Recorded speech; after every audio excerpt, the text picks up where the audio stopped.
Lijepo, moramo li doživjeti da se vrati čovjek svom domu, da očistimo svoje mjesto.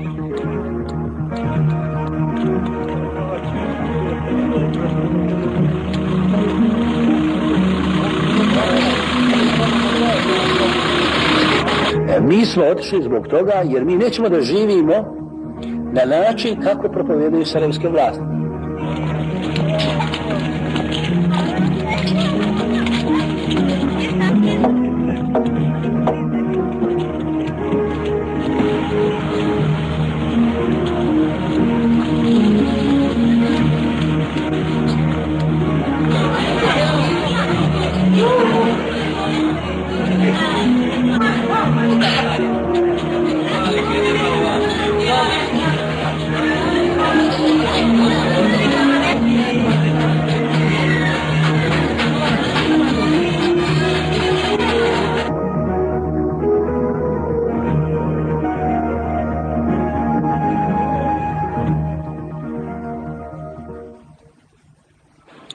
U srcu Europe još jedan egzodus. Od pogubne samoubilačke politike Alije Izetbegovića i njegovih sljedbenika pobjegli su građani zapadne Bosne. Da podsjetimo, narod Velike Kladuše, ali i drugih mjesta Bihaćke regije nikada nije ni prihvatio fanatizam Alijinih sljedbenika i feudalne principe militantnog rukovodstva iz Sarajeva.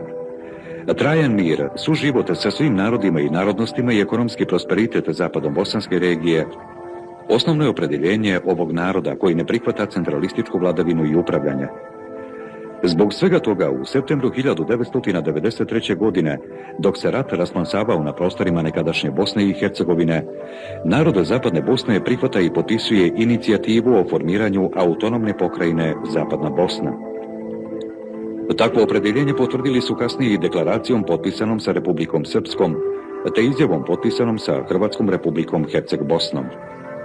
Ali samo mjesec dana poslije formiranja i proglašenja autonomne pokrajine Zapadna Bosna u oktobru 1993. godine, Alija Izetbegović izdaje naredbu petom korpusu svoje vojske da silom uguši pokret za autonomiju i uhapsi Fikreta Abdića. Sarajevske vlasti su formiranje autonomne pokrajine Zapadna Bosna proglasile secesijom i izdajom muslimanskog naroda. Prvi oružani udar sljedbenika bratoubilačke i samoubilačke politike Alije Izetbegovića bio je na nezavisni radio Belkatonu u Velikoj Kladuši.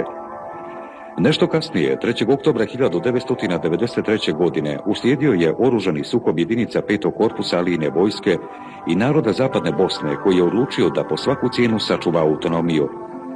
Prve žrtve su pale na liniji razgraničenja u Johovici i Skokovima. Kada je na mjesto komandanta petog korpusa Alijine vojske umjesto Ramiza Drekovića došao Atik Dudaković, počela su masovna hapšenja i progoni zapadno-bosanskog naroda opredjeljenog za mir i autonomiju. Građani Tršca i okolnih mjesta bili su prisiljeni da 9. i 10. avgusta 1994. godine bježe preko tuđe teritorije u Veliku Kladušu. Ovo bježanje naroda pred okrutnim postupcima jedinica petog korpusa nije shvaćeno kao upozoravajući signal predstojećeg egzodusa. Podcijenile su to i sarajevske vlasti i Visoki komesarijat za izbjeglice.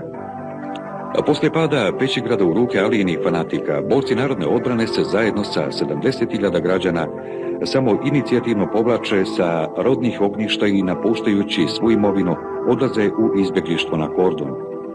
Narod Zapadne Bosne privremeno žrtvuje teritoriju i imovinu, ali ostaje uz vođu Fikreta Abdića. Izbjegli narod iz Zapadne Bosne našao je utočište u privremenim izbjegličkim centrima u Batnogi kod Slunja i Turnju kod Karlovca, a jedan broj prognanika se smjestio kod komšija u drugim selima Korduna. Tako je počeo njihov novi život. Pošto smo mi ovdje izbjegli autonomne pokrajine građani, i tako dalje. Mi želimo da budemo na miru, rata nijednoga ne prihvatamo, hoćemo mir, hoćemo život ko ostali svijet, da živimo, da radimo, da svoju djecu uzgajamo. A pošto nama poručuje Alija Izetbegović da se vratimo svojim kućama, nikad mi se vratiti nećemo pod njihovu komandu, pod njihovu vlast. Ovo što su činili od ove naše omladine, od ovih naših djece, neka njih budne sramota. Mi imamo tu dosta izbjeglica, imamo svega, naša djeca umiru od gladi, od bolesti, od svega. Taj naš predsjednik kao naš bio bivši više nije, mi ga ne prihvatamo, niti ga hoćemo prihvatiti, mi hoćemo samo uz našeg Fikreta Adića koji nas predstavlja ovdje, mi ćemo s njim pa do zadnje. Ginut ćemo, umirat ćemo, ali nazad mi tamo na njihov način nećemo.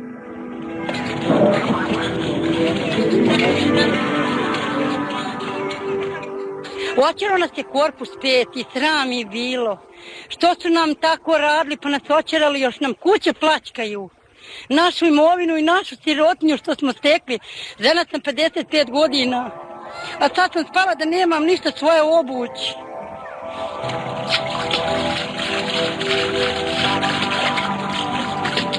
Mi se svi želimo vratiti svojim kućama, ali da nam oni komanduju to neće.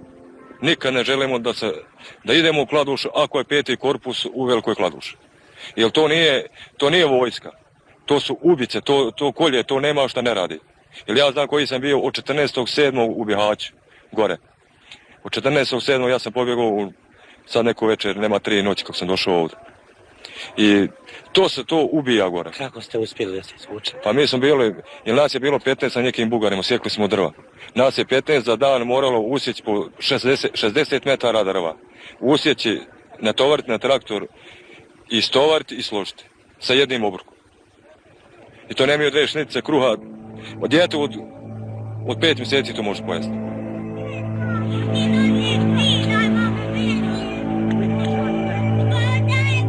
Ja sam radim 21. kada smo Tajland smo se povlačili mi iz Velike Kladuše. Nas 3 kolega smo se povlačili zajedno. Naletili smo njihove 3 grupe. Sve 3 smo eliminisali, međutim ja i moj kolega je poginuo. Nas 2 smo teško ranjeni. Ja sam invalid, evo, kao što vidite. Gledali da smo svojim očima spucali u civile, u djecu, u žene, u starce. Ta narodna vojska, kako je naziva gospodin Izetbegović, to je ta narodna vojska koja je pucala u djecu od 4 godine pa dalje. Ovo što gospodin Dolić kaže o mirnom povratku, to mirnog povratka nema. Jedini povratak kako se možemo vratiti, može se vratiti silom da nestanu svi oni koji su to radili u Kladuši.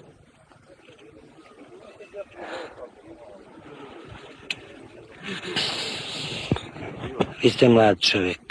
Što mislite, kakva je sudbina i budućnost vaša, omladine, ove djece i ovog naroda? Naša sudbina je u rukama našeg predsjednika, gospodina Fikreta Abdića. Za dalje ne znam. Sudbina mi je ta da se vratimo nazad, ali ne na onaj način kako svijet i Evropa žele da nas vrate u neke logore. To ne. Evropa nas ne želi prihvatiti, to znamo i sami, to smo sami shvatili. Možda Evropa i da, ali Hrvatska ne. Preko Hrvatske ne možemo projeti samo zbog toga što smo muslimani. Zbog toga što im tako dirigira gospodin iz Sarajeva. Ta njihova federacija, konfederacija, kako se to već zove. To je ta njihov dogovor s kojim oni žele ostvariti, to da mi ostanemo ovdje i da se vratimo na silu. Na silu vratimo tamo. Međutim, moje lično mišljenje, ja se tamo ne vraćam na onakav način kako on hoće. Inače, uslovi su dobri. Ova nam je vlast pružila sve što je mogla. I ovaj narod. Sve što su mogli dali su nam. Više nisu mogli, nisu mogućnosti. A mi smo istim tim Hrvatima koji su bježali iz ovih sela ovdje, onda 1991. Mi smo im dali ono što nikad nisu imali kod kuće svoje. Bježali su se našim ispravno, bježali su preko Srpske republike za Hrvatsku. Međutim, sada kada bi trebalo da prihvate bar djecu, bolesne žene i starce, ne žele to samo zbog toga, zbog jednog miga, običnog miga, Ali Izetbegovića, koji želi neku svoju veliku Bosnu. On kaže, mislim, on sada trenutno formira u Velikoj Kladuši, 500-600 neku kladušku brigadu koja će da oslobađa Bosnu i Hercegovinu od Velike Kladuše do Sarajeva. Želi neku građansku državu koju zna i sam da ne mogu se ostvariti, ali to želi da ostvari u krvi naše mladosti.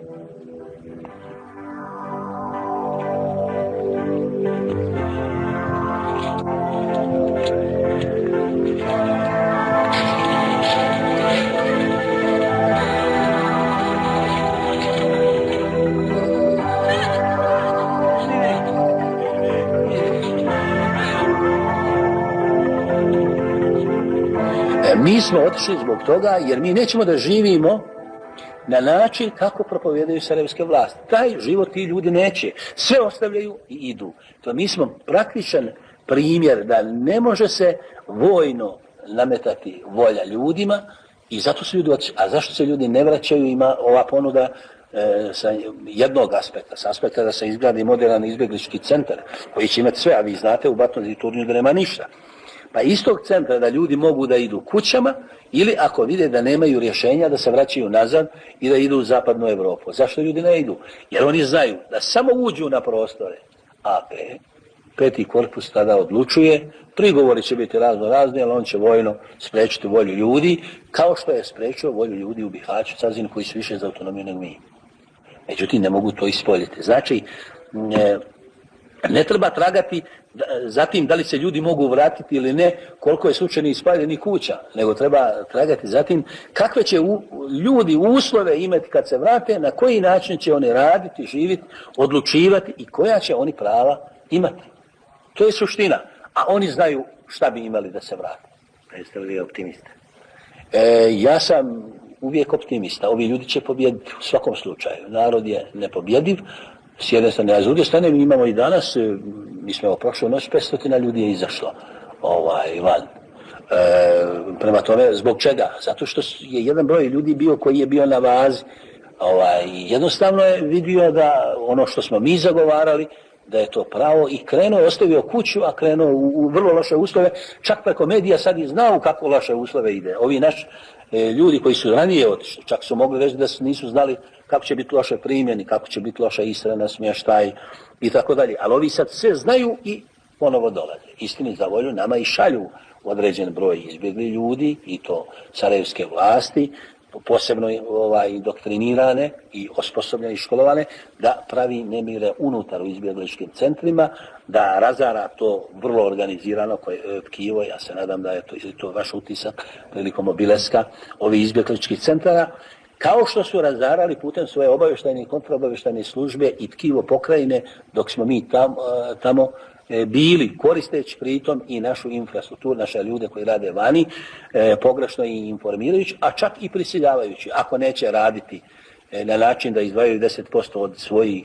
ličnih dohodaka vani na ime finansiranja troškova rata u BiH, i ako neće misliti glavom jednog broja SDA ekstrema, onda nemaju pravo na nikakav servis ambasade i ostali diplomatsko-konzularnih predstavništva Bosne i Hercegovine. Pa tako nema pravo na pasoš. Javnost je nepoznato. Evo, prvi put želim da naglašeno, usput je bilo ti ocjena, da ni jedan građanin AP Zapadna Bosna nije unazad godinu dana dobio pasoš. Ko je sa naših prostora dobio pasoš, taj je dobro provjeren da je ne samo da je on protiv autonomije, nego da je on za Aliju Izetbegovića. Ne da je on za Bosnu, nego za Aliju Izetbegovića. Eksplicitno ima pitanje. Jesi li za Fikret Abdića Aliju Izetbegovića? Kaže da se Fikret Abdića pasoš ne može dobiti. Jesi li za Izetbegovića dobivaš pasoš? Moće i Amerika nešto da li je naučiti. Evo, Bill Clinton može biti vječno ostati predsjednik. Amerikanci su poslovni ljudi, nek samo im uskrati diplomatsko-konzularne usluge, on će vječno, potpisat će da on bude doživotni predsjednik Amerike.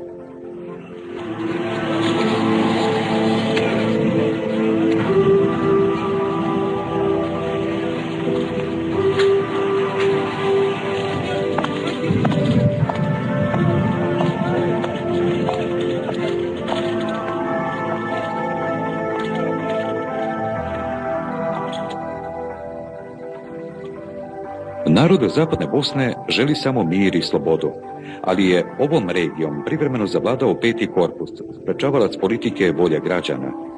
Hapšenja, prebijanja, progoni i pljačka preustali su narodnika koji se nisu na vrijeme izvukli iz pakla se nastavljaju.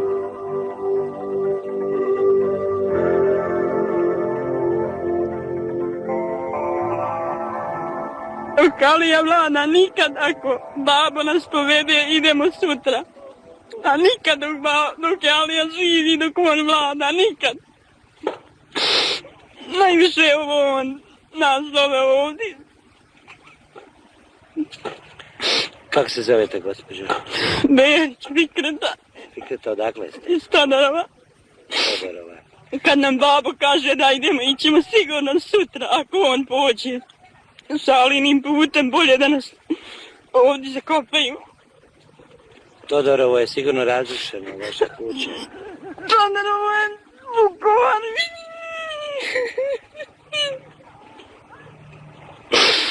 Znate šta je Vukovar, onda ne trebam pričati za Todorovo dalje ništa.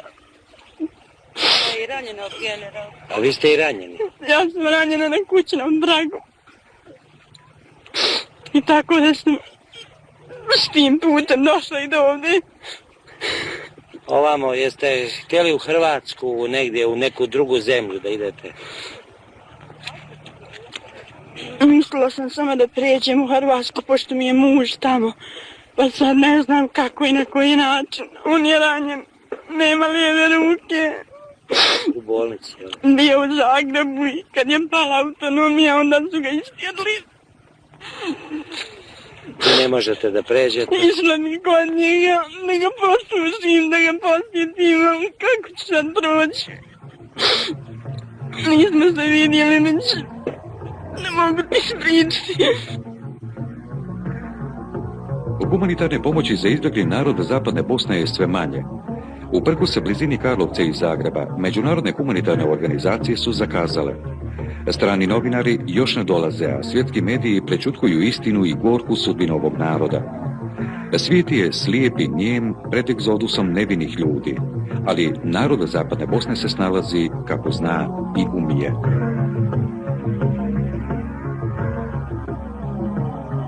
Četiri dana smo spavali na asfaltu, 6 nas sa jednom dekom.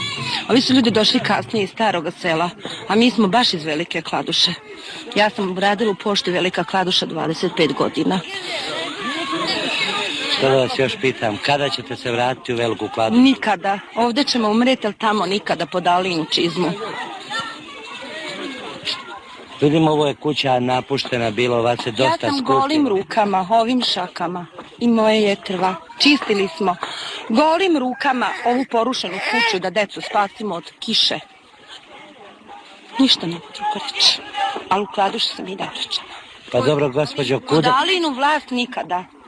Mi nismo otišli da se vratimo. Bilo kakvu njegovu garanciju, mi njemu ne verujemo.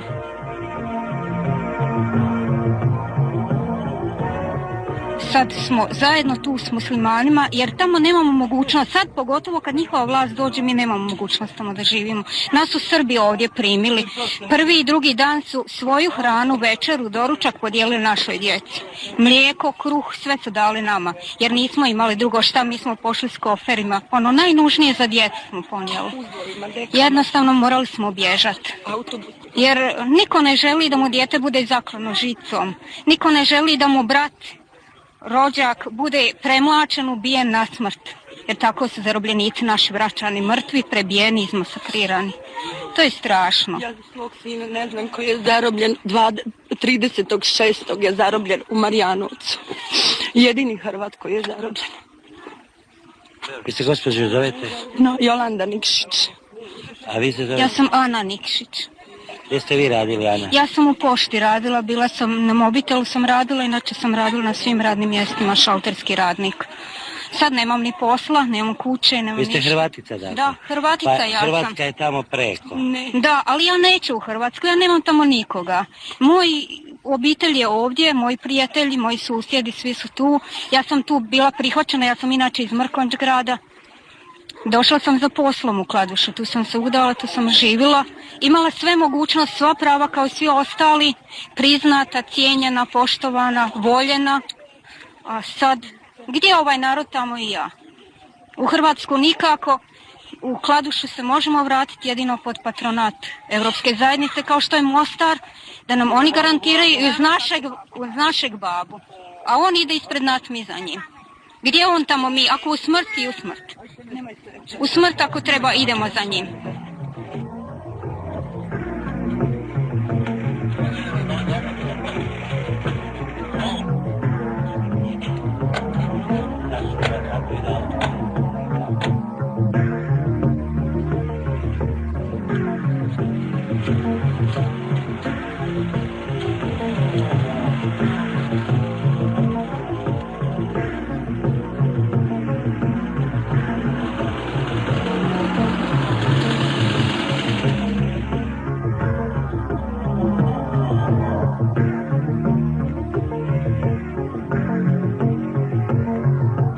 Zašto je to velika snaga? Zato što prvo to su ljudi pametni, vidjeli su igru, znaju da će se ići sa humanitarnom katastrofom kao pritiskom na njih, da se mijenja njegovo mišljenje.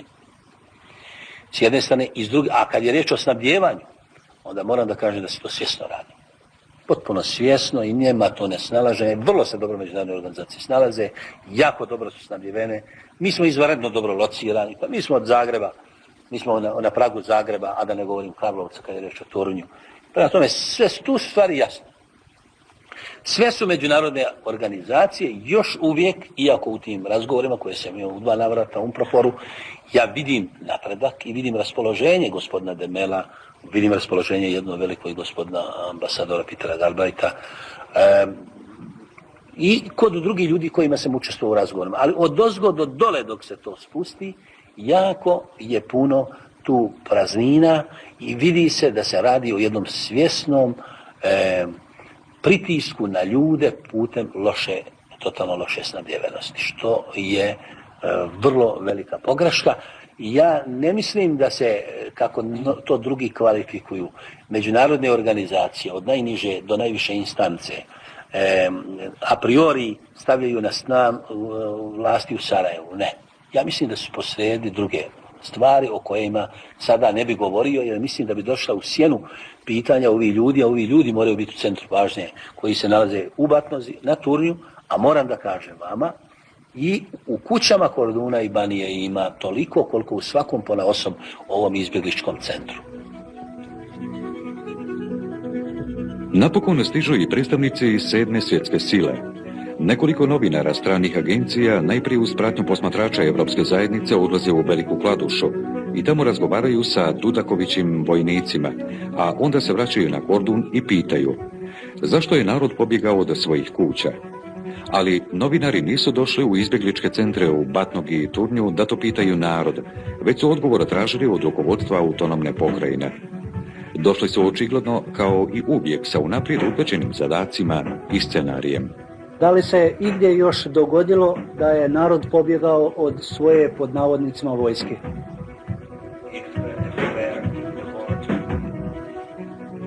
Već je 40. dan egzodusa i izbjeglištva naroda Zapadne Bosne. Dani su hladniji, a situacija u izbjegličkim centrima u Batnogi i Turnju sve je teža i složenija. Nastavlja se i propaganda protiv naroda Zapadne Bosne i Fikreta Abdića. Umjesto hrane i odjeće, na granične prelaze u UNPA zonu u Turnju stižu leci, pamfleti i meci. Stanje je već haotično i zabrinjavajuće. Najveće probleme nam stvaraju predstavnici UNHCR-a.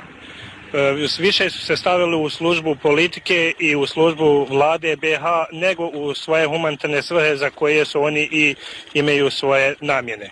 Recimo, u subotu se desio jedan krupan incident, par letaka su pokušali da proture bez ičeg znanja u suglasnosti sa vlade BiH, propagandne materijale, amnestija, tekst amnestije na engleskom i na bosanskom jeziku, pozivajući izbjeglice da se vrate nazad.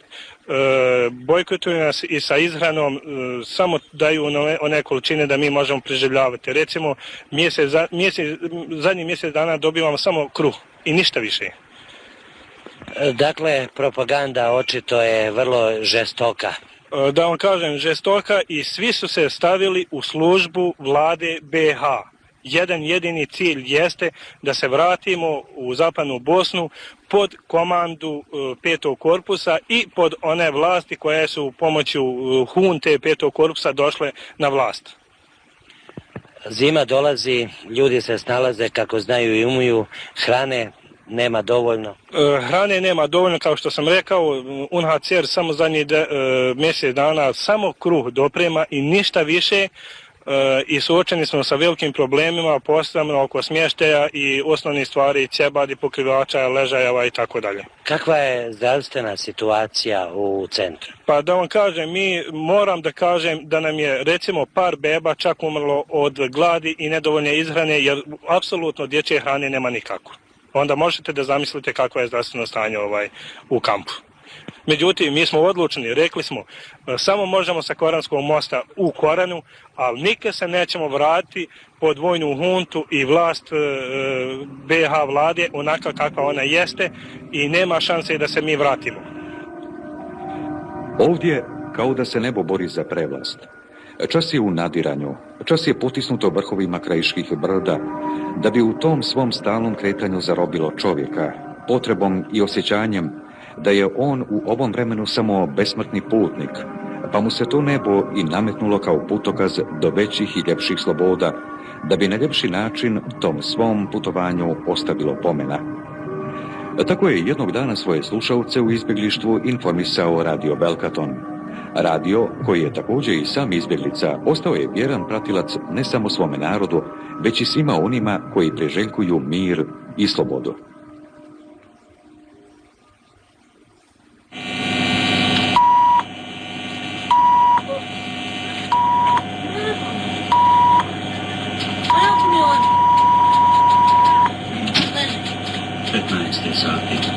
Radio Belkaton na ultrakratkim frekvencijama 103,5, 97,8 i 97,1 MHz.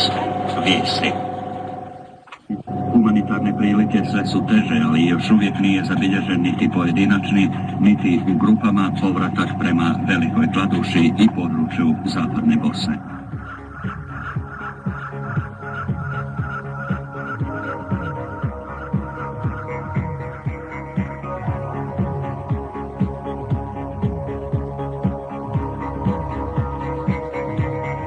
Narod Zapadne Bosne u 132 dana izbjeglištva preživljava velike teškoće. Zima steže, ali ljudi, žene, djeca i starci ostaju ponosni i miroljubivi na čast evropske civilizacije. Izbjeglištvo je čin pred kojim se klanjaju sve humane vrijednosti ovozemaljskog svijeta. Izbjeglištvo je događaj koji kroz tanenu nit interpretacije običnih ljudi ima snagu veličanstvenog događaja. Turanj, Batnoga, Staro selo i uopšte Banije i Kordun gordo zvuče u srcima ljudi koji su na trenutak ostali nesvaćeni od tako moćne zajednice. Ove riječi gospodina Irfana Saračevića iz predgovora knjige Egzodus naroda Zapadne Bosne najbolje potvrđuju odluku naroda da živi u miru i vlastitoj državi. U ranim jutarnjim satima 16. novembra 1994. godine jedinice narodne odbrane stupile su na teritoriju svoje Zapadne Bosne da stvore uslove za povratak naroda svojim kućama. Velika Kladuša je ubrzo oslobođena. Decembar 1994.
kako znate, proces oslobađanja prostora Zapadne Bosne je u toku. Istini za volju, nama kandiduju kao oslobodioce druge, da tako kažem, snage, a minimiziraju ili potpuno isključuju velike rezultate koje naši borci postižu u oslobađanju svojih prostora.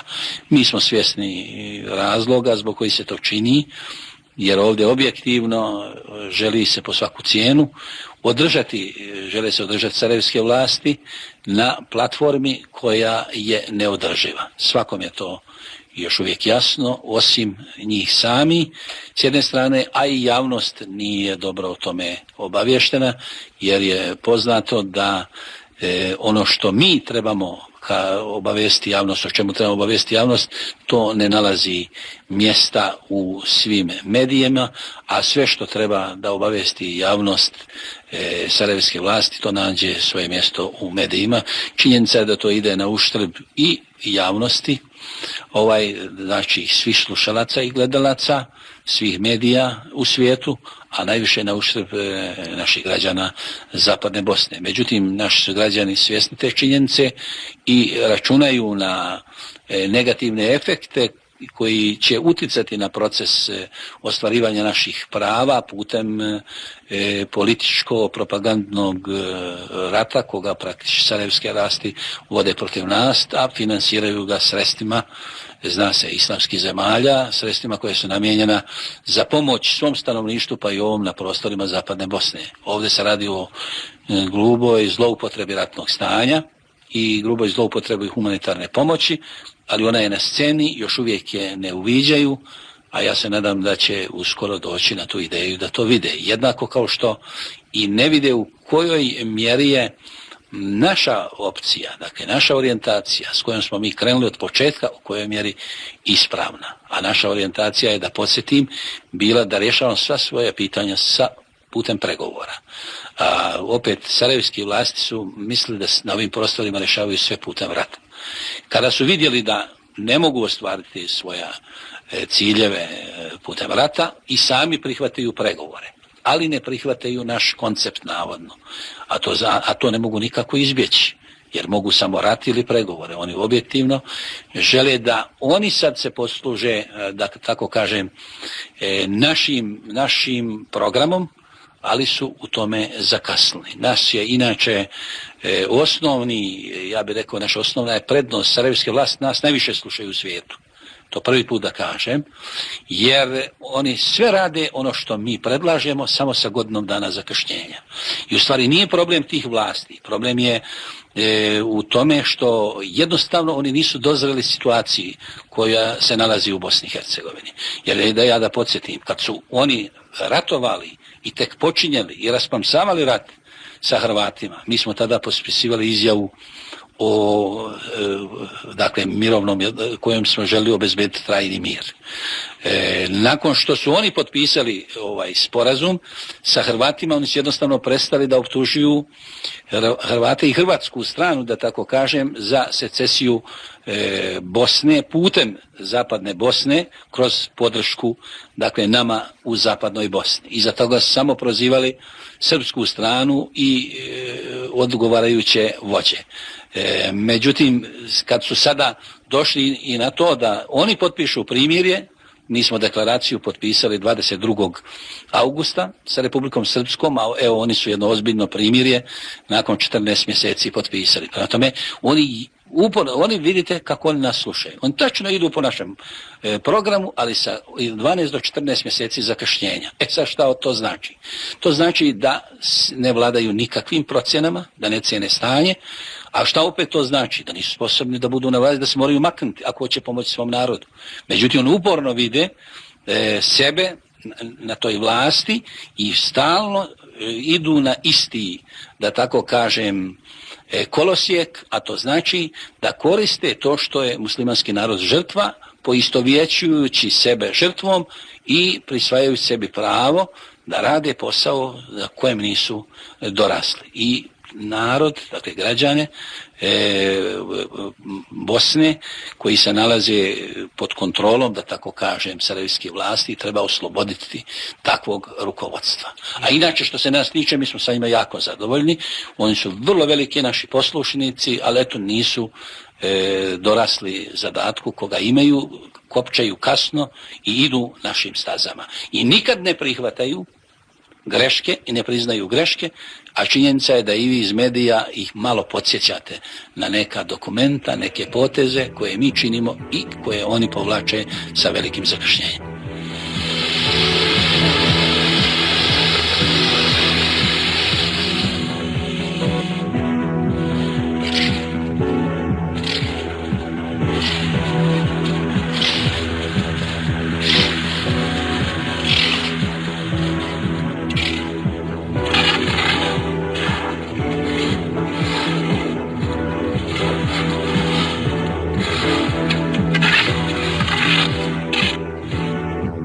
Trenutno radimo na popisu ovdje u Kladuši, inače smo bili izbjegli u Batnogu. Iz Batnoge smo došli na zadatak. Radimo pripreme te povratku tih naših građana, mislim da će biti zadovoljni od toga.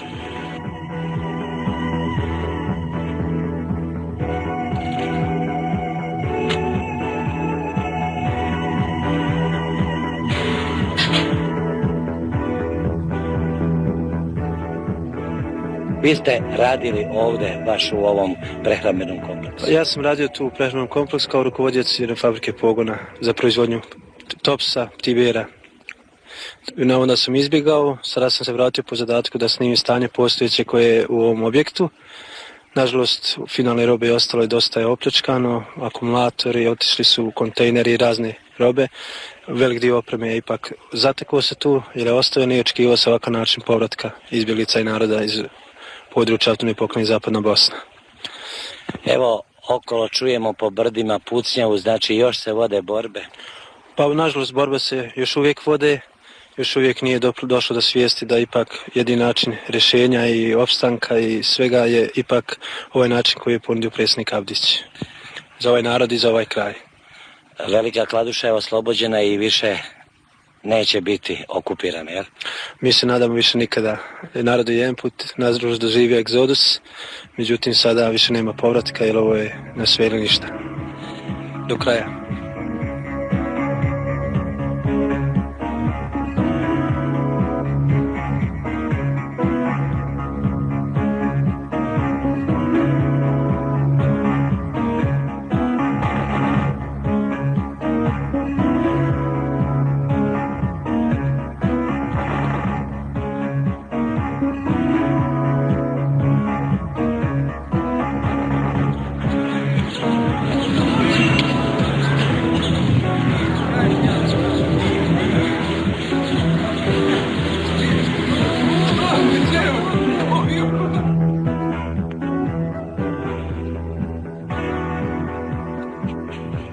Mart 1995. godine. Borbe za oslobađanje Zapadne Bosne još traju. Jedinice 5. korpusa, ali i vojske bi po svaku cijenu željele ući ponovo u Veliku Kladušu. Ali grad je potpuno slobodan i bezbjedan. U Velikoj Kladuši ponovo ima struje, vode i hljeba. Proradile su prodavnice, pekare, robna kuća, hotel. Narod Zapadne Bosne je vedriji, raspoloženiji i zadovoljniji.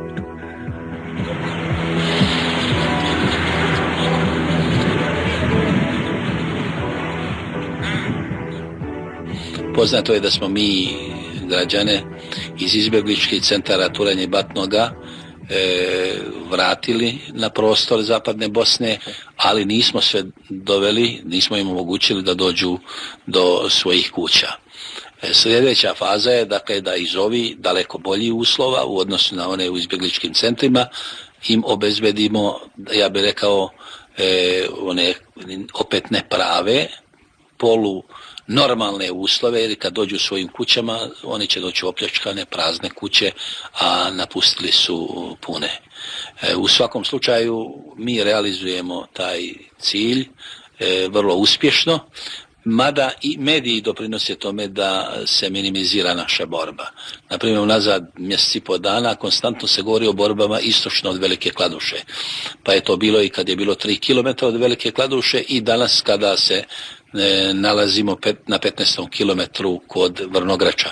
Uvijek je to istočno od Velike Kladuše. Znači, u svakom slučaju je naša vojna situacija izuzetno stabilna. Oslobađamo prostor postepeno, vodimo računa o tome da čuvamo ljude i imovinu, jer će nam trebati i ljudi i ta imovina, jer na njih ozbiljno računamo kao na vrlo ozbiljne resurse u periodu obnove i razvoja Zapadne Bosne. A kad je riječ o ekonomskoj situaciji, naš primarni zadatak je bio usmjeren na to da inventarišemo i popišemo sve ono što je ostalo, a nije opljačkano nakon našeg izlaska u izbjegličke centre. Ogromne količine roba, repromaterijala i opreme, pokretne opreme su opljačkane, a ono što je ostalo mi smo radili putem tih popisnih komisija na popisu i uređenju, konzerviranju, čuvanju i na organizaciji snabdijevanja vodom, električnom energijom, i tu smo postigli vrlo dobre rezultate, i sa robama široke potrošnje, a prije svega sa poljoprivredno-prehrambenim proizvodima. Danas već radi 10-ak prodavnica i robna kuća koje su izuzetno dobro snabdjevene i imamo cijene u prosjeku 30% niže nego smo imali cijene u augustu mjesecu, dakle u vrijeme našeg izlaska. A ja bih rekao da je životni san ovih ljudi ovdje bio da dosegnu napuštenu, da tako kaže, snabdjevanost i cijene koje su bile u vrijeme našeg izlaska. Znači i tu smo postigli daleko bolje rezultate. Značajne količine reprodukcionih materijala smo obezbijedili, objekte uređujemo postepeno i zavisno od vojne situacije pokretat ćemo i svoje proizvodne kapacitete. Naime, nećemo da ponovimo prošlogodišnju grešku, jer mi smo 18. aprila prošle godine, znači evo godinu dana, radilo je ogroman broj naših kapaciteta, prije svega u prehrambenoj industriji su 100% radili kapacitet. To je uslovilo da povlačimo ljude sa linija dodira sa linom vojskom. Računali smo da će isti proces se odvijati na suprotnoj strani i da će zahtjevi građana i vojske biti jako veliki na jugu pokrajine, da se i tamo pokreće proizvodnja i da se više posvete oni životnim pitanjima. Međutim, desili su se obrnuti procesi. Zloupotrebom rukovođenja i komandovanja je izvršen pritisak na vojsku, dakle da ide još većim tempom prema našim jedinicama, a obzirom da sam više puta rekao i ovog puta je bitno da napomenem, naši ljudi nisu prihvatili tu borbu jer bi bile ogromne žrtve u to vrijeme.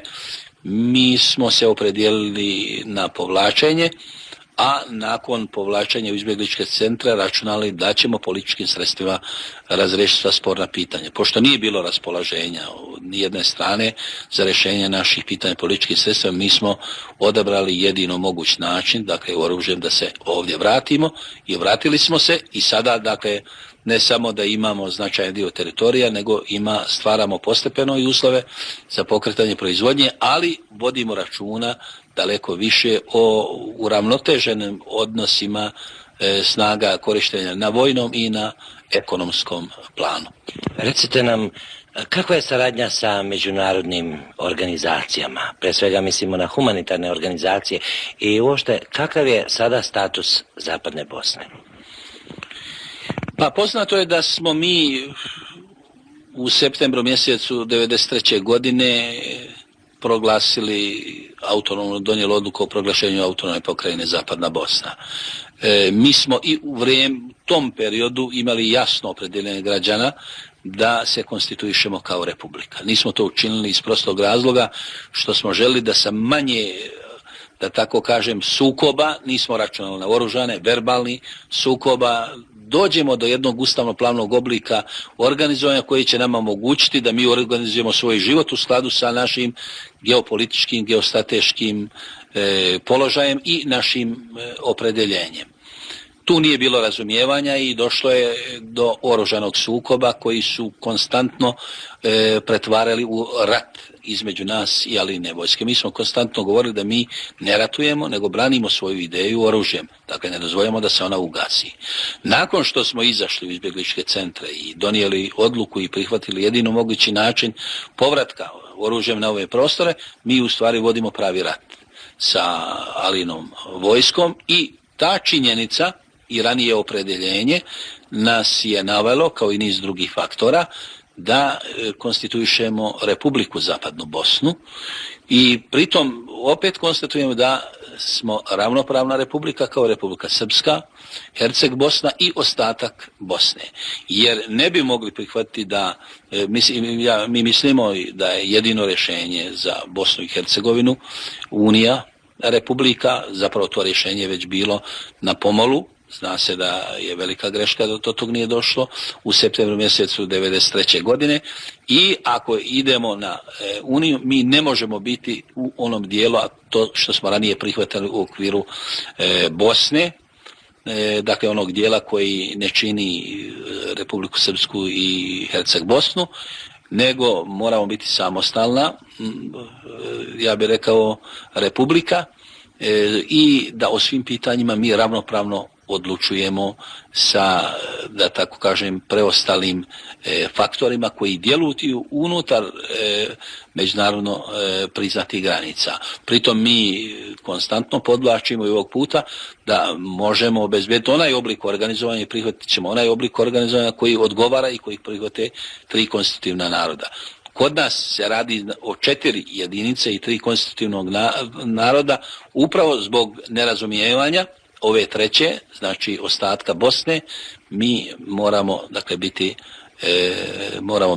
imati veći stepen samostalnosti, jer bi svako drugo rješenje devalviralo sve ono za što smo se do sada borili i devalviralo bi stvarne naše mogućnosti. A mi imamo velike mogućnosti već i sada, a pogotovo u periodu obnove i razvoja. I koristeći te svoje mogućnosti, mi ne želimo da minimiziramo bilo čiju vrijednost, bilo to Hrvatske Republike Herceg Bosne, Republike Srpske ili ostatka Bosne. Ali u svakom slučaju imamo jako velike pretpostavke da se organizujemo na način koji će našim građanima na duži period omogućiti jedan vrlo solidan život.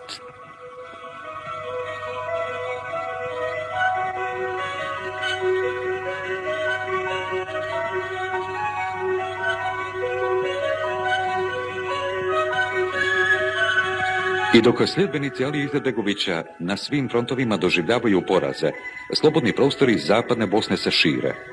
Dok naroda pod vlašću sarajevskog režima trpi, pati i gine, život u zapadnoj Bosni se vraća u svoje normalne tokove. U Velikoj Kladuši i okolini brzo se saniraju ratne štete koje je počinio 5. korpus. Proradile su škole i pojedini pogoni Agrokomerca.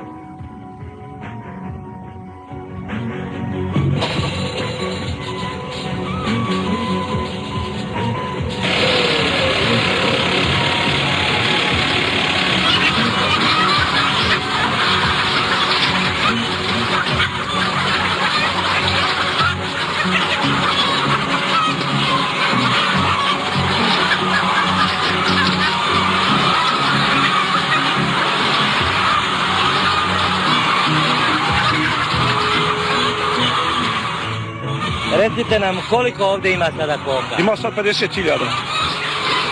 Ovo su sve crvene koke, vidimo jaja ima. Ima jaja, ovo su sve crvene koke, Insect Bravo, tako je ta pasvina.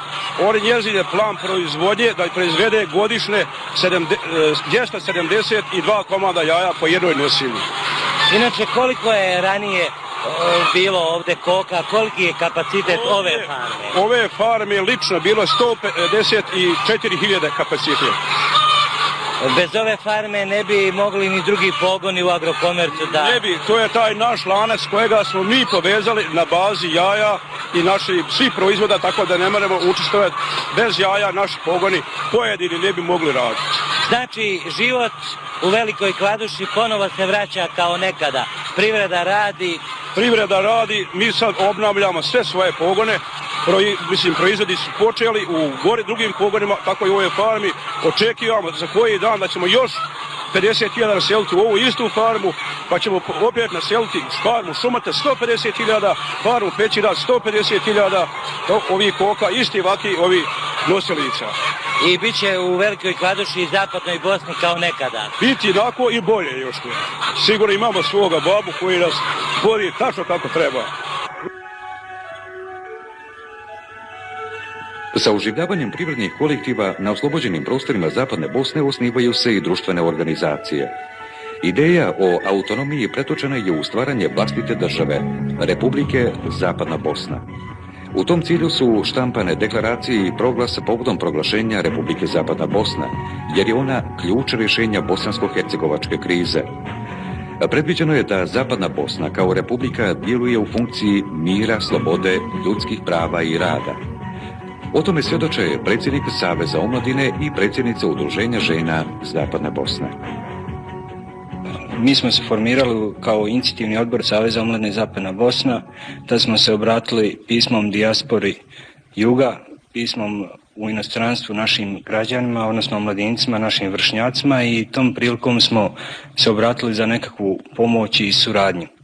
Želimo da svi omladinci na zapadnom bosanskom području uključe se u našu organizaciju bez obzira na njihovo političko, vjersko opredjeljenje. Znači, mi smo organizacija koja okupljamo bez obzira na naciju, vjeroispovijest. Mi smo se aktivirali u raznim vidovima, kako kulturnim, sportskim, tako i radnim, pa sad trenutno brojimo negdje oko 1400 mladinaca. Uglavnom su to mladi koji su željni svojim radom da dokažu da postoje i da hoće miran život na ovim prostorima. Pa smo imali niz aktivnosti, što je zanimljivo da su u ovom našem aktivu uključili se i mladi hrvatske nacionalnosti koje smo zajedno s našom aktivnošću priključili se, to su omladina Šikovača i Šmrekovca, i veoma pozitivne rezultate daju. Mi smo se uključili u niz akcija, prvenstveno na čišćenju i uređenju prehrambenog kompleksa prehrambene industrije Agrokomerca i u proizvodnji. Tako da sad konstantno gore radi negdje oko 70 mladinaca u proizvodnji i imaju svoj kontinuitet rada. Također smo izašli u susret našoj narodnoj odbrani gdje mladi porodicama poginuli i ranjeni iznalaze mogućnost u vidu rada na kućnim imanjima njihovim i sjeći drva. Na samom početku rada članice udruženja su napisale i poslale niz pisama ženama, suprugama država kontakt skupine koje smo imale za cilj da jednostavno upoznamo i da kažemo da žene Zapadne Bosne postoje i da se bore jednom riječju, istinom koju nam mnogi uskraćuju. Zatim smo poslale pisma našim sugrađanima dijaspore, zatim građanima i ženama Juga, zatim istočne i zapadne Bosne s ciljem da utiču i da rade na tome da rat prestane. Jednostavno kao majka, kao žena, kao djevojka, s tim ciljem smo išli da ih upoznamo i s tim. I dok jedinice Narodne odbrane Zapadne Bosne oslobađaju nove prostore, narod u pozadini sanira štete koje je počinio 5. korpus. Konačno je slobodan i Vrnograč, a ekstremisti Alijine vojske se povlače prema Bužimu i Bihaću.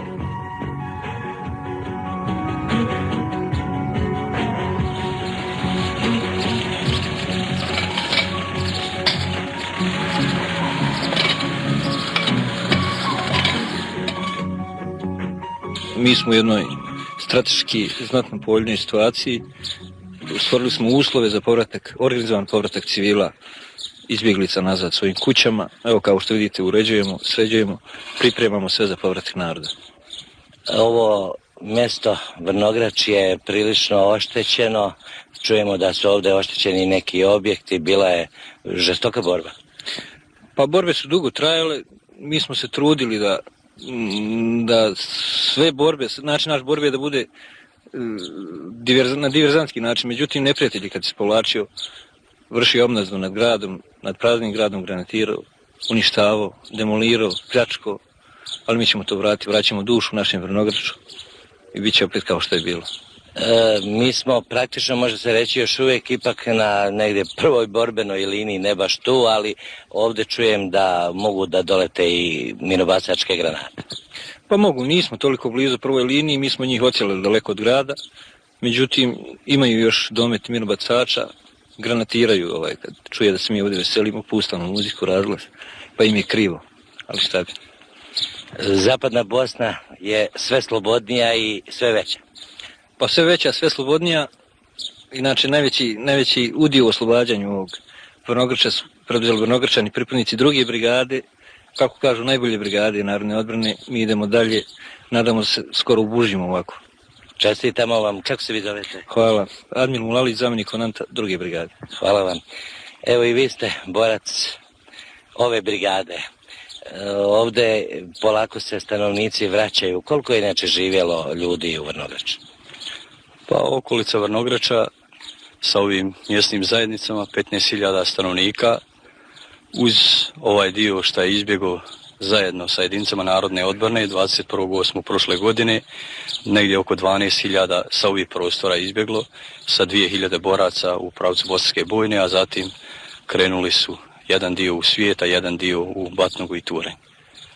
Šta biste vi poručili ljudima u dijaspori, onima koji nas gledaju? Često se govori, borba se vode oko Velike Kladuše, međutim Velika Kladuša je već više od pola godine potpuno slobodna. Tamo je život krenuo normalnim tokom.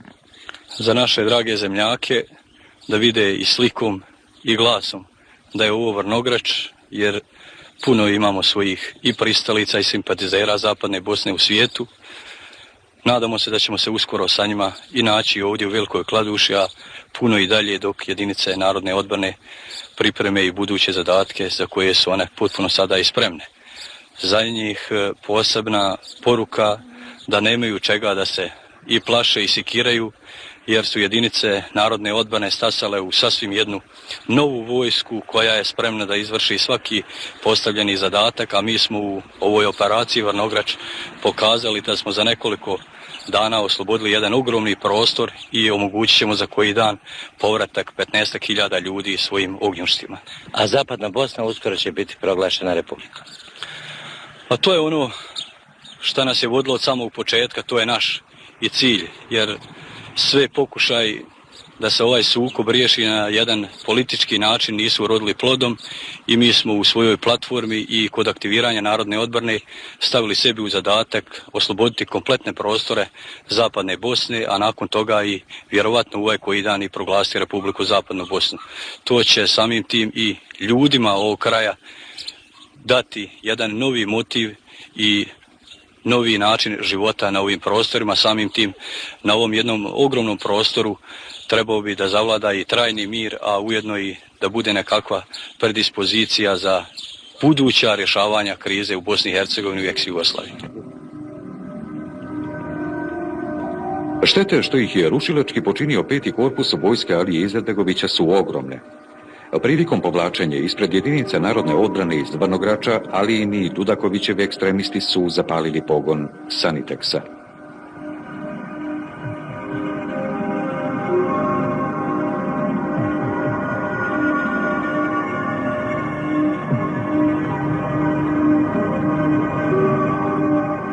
I koliko je god vojnička pobjeda u operaciji Vrnograč bila i sjajna i slatka za naše pripadnike, to već je prilikom povlačenja jedinica 5. korpusa, oni su namjerno izvršili paljenje ovoga objekta.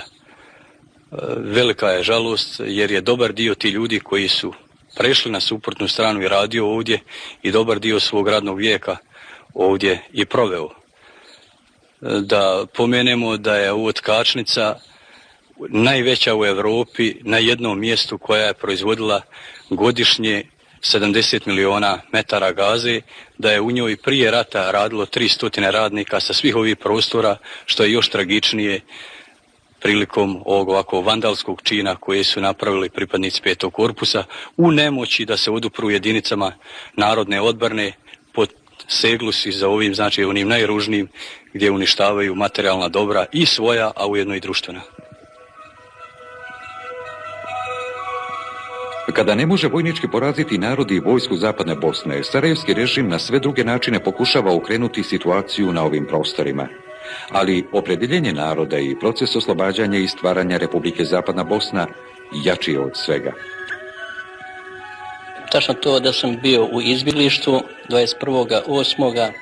prošle godine zajedno sa svojim narodom, muslimanima, vjernicima, izašao sam u susjednu Republiku Sao Krajine i bili smo tamo jedno izvjesno vrijeme. Mogu vam reći da nam je bilo veoma lijepo, posebno zbog toga što nas je taj svijet veoma lijepo prihvatio.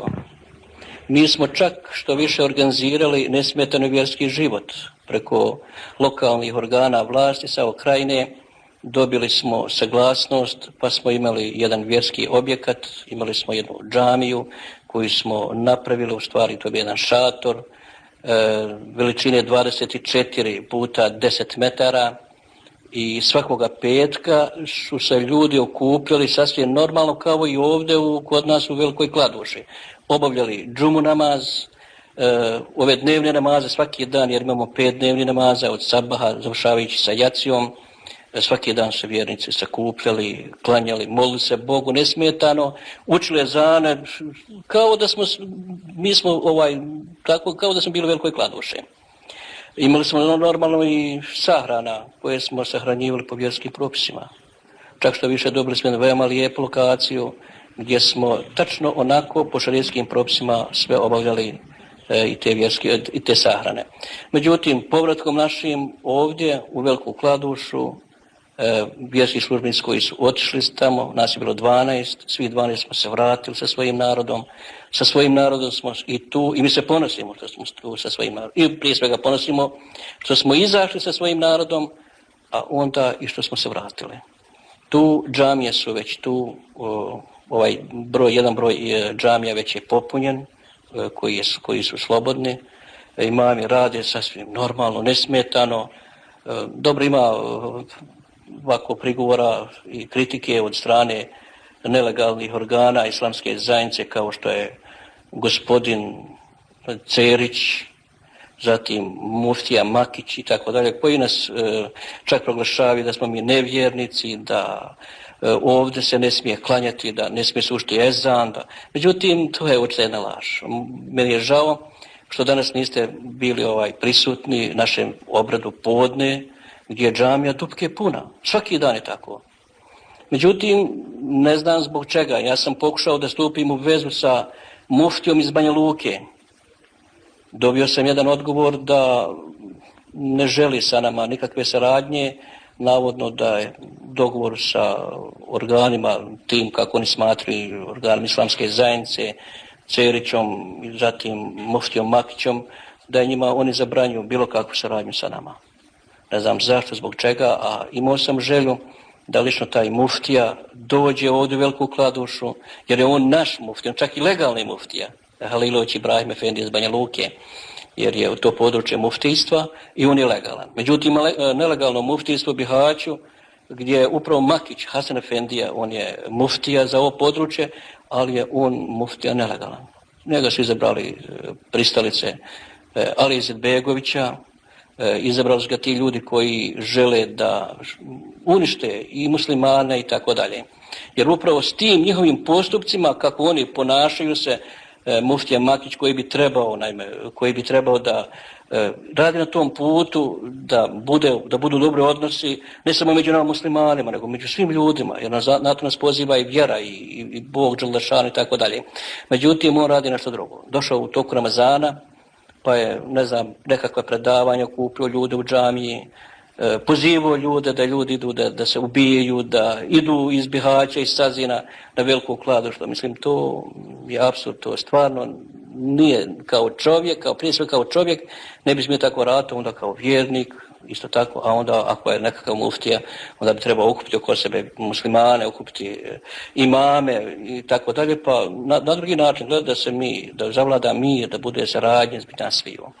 Međutim, sasvim nešto drugačije rade, ali to mi s toga ne plašimo. Kažem, imamo tu imama koji stvarno rade, džamije su otvorene, vjerska pouka, djeca idu na vjersku pouku, imamo šerijatske vjenčanja, šerijatske vjenčanja smo imali čak u izbjeglištvu, gdje smo vjenčavali po šerijskim propisima. Niko nam nije rekao nećete, ne smijete i to. Meni je posebno, kažem, posebno drago što nas je ovaj svijet srpske nacionalnosti veoma lijepo prihvatio. Mene to iznenadilo. Jer mi smo došli, baš mnogi od nas koji čak nismo ništa pojesti ili i obući, ali je taj svijet nama pritaku pomoći. Ja ne znam kako, na koji način da s tim ljudima zahvalim. Gospodine Mujkiću, šta biste vi mogli poručiti pre svega svim vernicima islamske veroispovijesti, a onda i ostalim građanima? Kakav bi bio vaš apel? Pa da kažem, ja bi prije svega, jedan moj apel bi bio da svi skupa utječemo, nastojimo da ovaj rat prestane. Da ubistvo prestane, da pucnjava prestane. Ne samo između nas muslimana, nego inače da prestane. I Srba, i Hrvata, i muslimana i tako dalje. Jedan put na to stavimo da zajedno živimo, mi moramo živjeti zajedno. Mi smo do sada živjeli zajedno i mogli smo živjeti i radili smo i tako dalje. Znači i sada koliko god taj rat trajao, on jednog dana mora prestati i mi moramo ponovo živjeti zajedno, jedni druge obilaziti to. Moj je jedan ovako apel da svi skupa o sebe damo jedan doprinos da ovo što prije stane. Eto to, ne znam šta još. I još, htio sam da vas pitam, kako je moguće da jedan deo, muslimana ne razumije vas, da vas proglašava nevjernicima? Da vam kažem, prije svega, ne da je to moje mišljenje, nego to stvarno istina. Do ovog sukoba između nas, prije svega muslimana, nikada ne bi došao da Alija Izetbegović nije bio na čelu Republike Bosne i Hercegovine. Da je mogao biti bilo ko drugi, ja vjerujem da bi bilo bolje razumijevanje i da od ovog ne bi došlo. On je najvjerovatnije mislio da bude republika, muslimanska republika, gdje je to nemoguće, jer tu narod živi sve tri nacionalnosti i drugi, znači tu nema ni teorija, ni govora o tome, znači u islamskoj državi nema ni govora. Tako da je Alija Izetbegović, to sa potpunim pravom kažem, i iza toga čak i stojim i mogu odgovarati gdje god treba, da je on uzrok i ovog našeg sukoba na ovom području. I vjerujem treba da ga bude sram, ne znam kako na koji način da pogleda roditeljima poginulih boraca i na jednoj i na drugoj strani. Jer ginu i na jednoj i drugoj strani, a sigurno niko uzrok tome nije nego Alija Izetbegović. I on je na neki način i kupio imame, moje kolege, moje službenike koji radi u islamskoj zajednici. Na neki način, ne znam, nije mi jasno da su oni mogli zalutati vjerski službenici. To nisam smjeli se dozvoliti nikako. I šta još reći? Sve su rekle slike ljudi.